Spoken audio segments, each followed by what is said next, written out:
дечки и добро дојдовте во ова видео. Денеска ќе ви покажувам како да програмирате во C++. Првите такви основни работи што треба да ги знаете. И ова е прв туторијал во C++ што го правам на мојот YouTube канал. Денеска ќе програмираме со CodeVox. Ќе го ставам линкот во дескрипција и можете да напишете на Google CodeVox и ќе ви излезе. Сега прво кликнете Create New Project. Треба да ни биде проектот Console Application и кликнете Go. Сега ќе кликнете Next и ќе селектирате C++, бидејќи ќе програмираме со C++. Сега напишете го вашиот наслов на проектот или името на проектот. Значи, јас ќе напишам сега YouTube и каде да ви се зачува проектот. Ставете се како локацијата на проектот и кликнете ОК.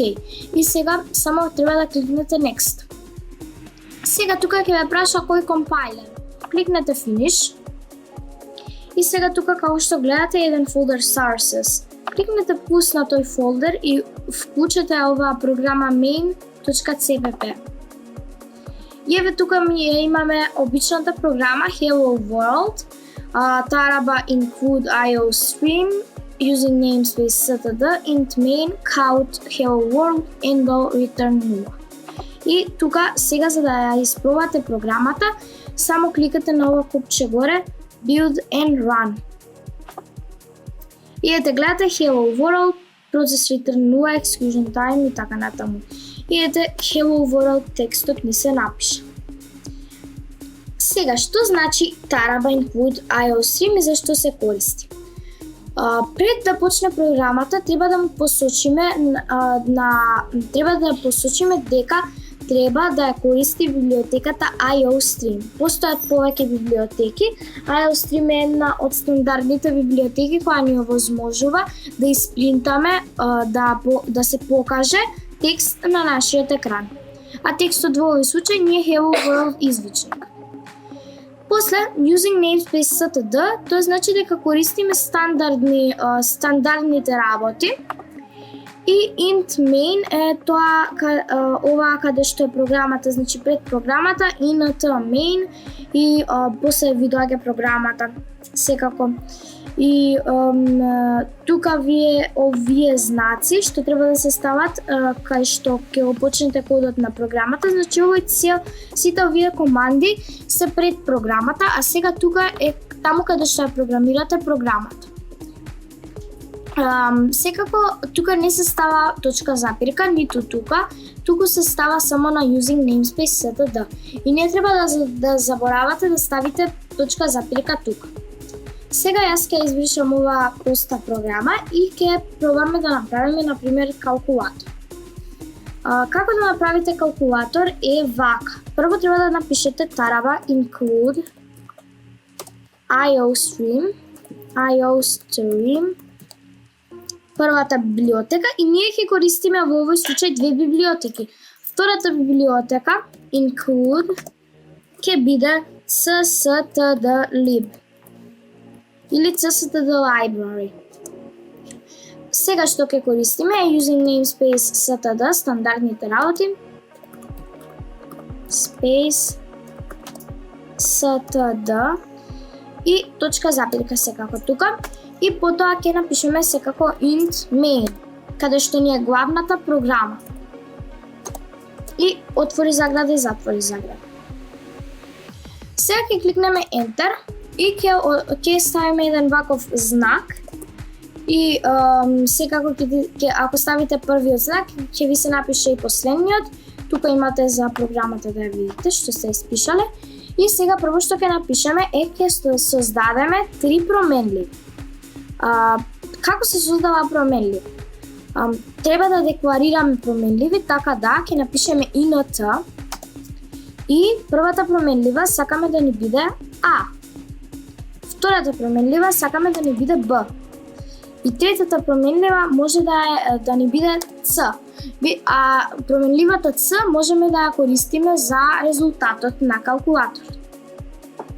И сега ќе ставиме точка запирка и ќе одиме на следно. Следно што ќе направиме е за да човекот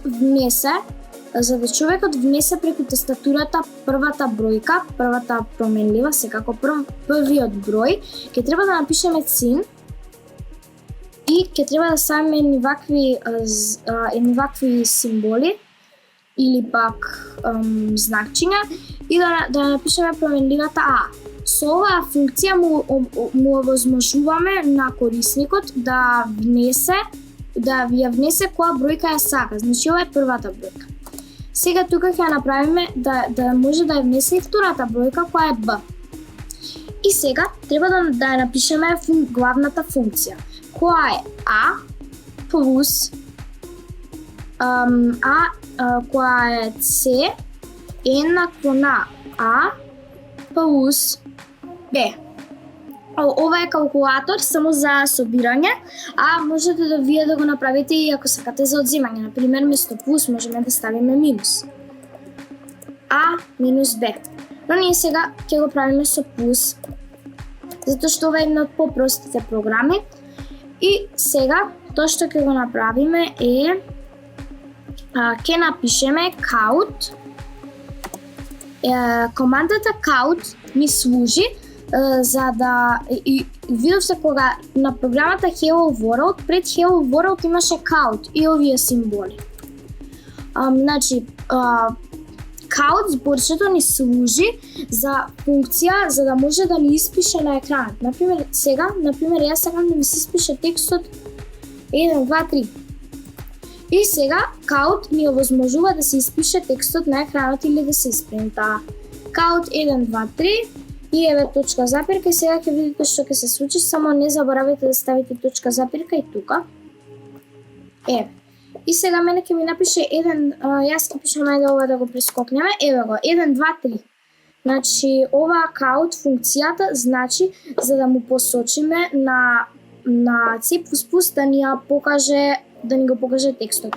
Па во овој случај сакаме да ни ја покаже променливата C. А променливата C е секако А плюс Б.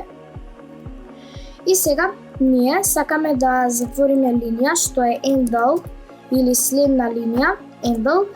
И сега ќе направиме мислам дека ќе направиме system pause, system отвори заграда и во наводници ќе напишеме pause со големи букви, затвори заграда и ќе направиме return 0, да се врати програмата на нормално.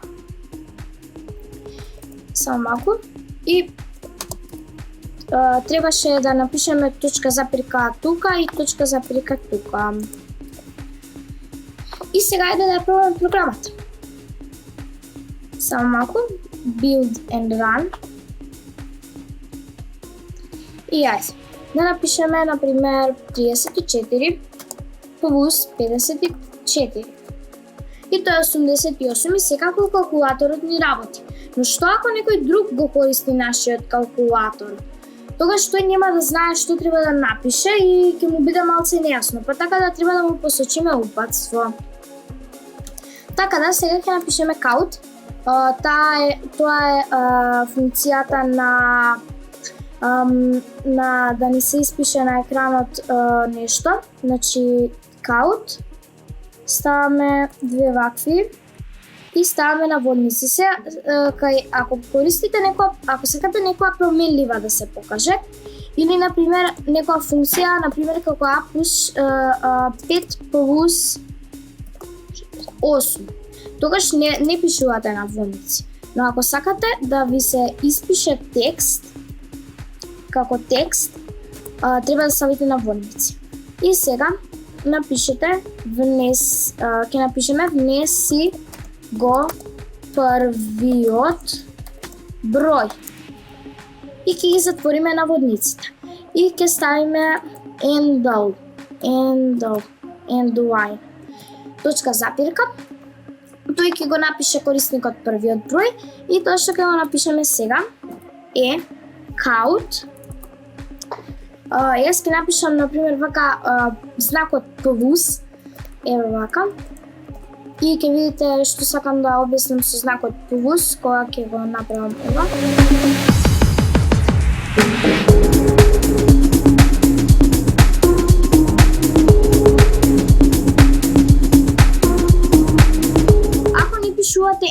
треба да ги извадите овие две знаци од после од тоа.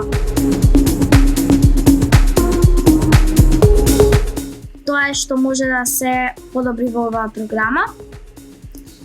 И толку завршивме сега со програмата, тоа беше за овој туторијал и мислам дека тоа е сето тоа, бидејќи програмата работи. Ајде да истестираме уште еднаш со поголеми броеви, например као 945 плюс 346. Ајде да видиме, резултатот е 1291, која точно е. И сега, тоа беше за се. Можете да пробате да го испишете овој код, ќе го имам во дескрипција целиот овој код, па за да можете да го копирате и да го пробате. Чао, се гледаме во следно видео.